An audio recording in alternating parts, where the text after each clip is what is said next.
Good morning, students of class 9. You are welcome back to the classes now. We are doing history. Today's date is 25th of June 2021.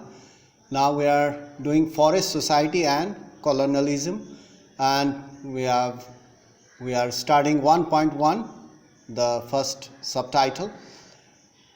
Let's go through one by one. There are only 5 points right now.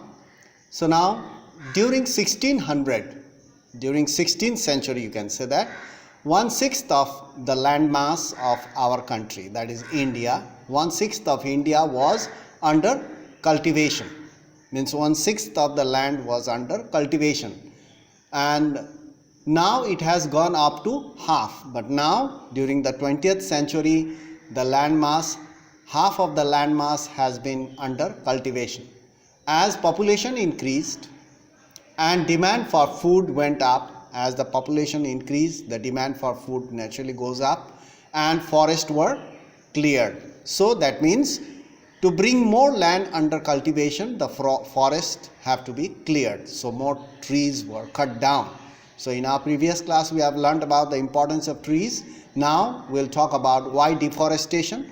So forests were cleared for this agricultural purpose.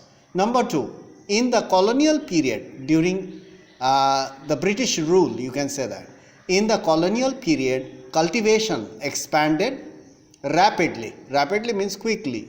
Cultivation expanded rapidly for a variety of reasons.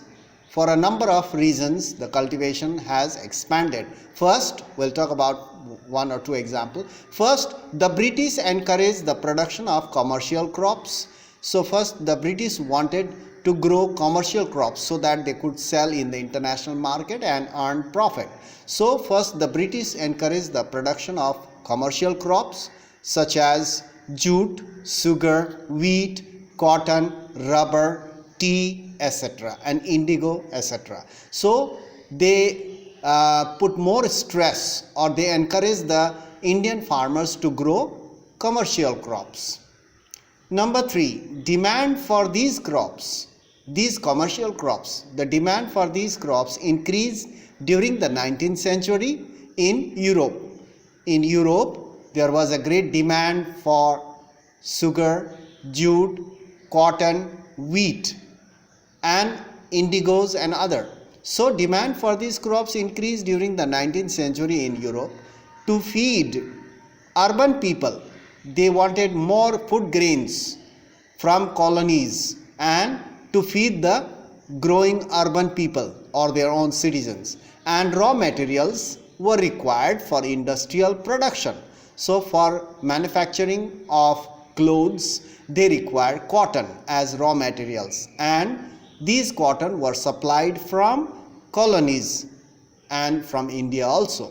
So India was a colony. So number 4, secondly, this is the first. Second reason, secondly, the forests were cleared because the colonizers thought the forests were unproductive. They thought that the forests are useless, they are unproductive, and had to be brought under cultivation. They thought that the forests had to be cleared, they had to be cut down, and the land has to be brought under cultivation so that the land could produce revenue. Revenue means tax, and products.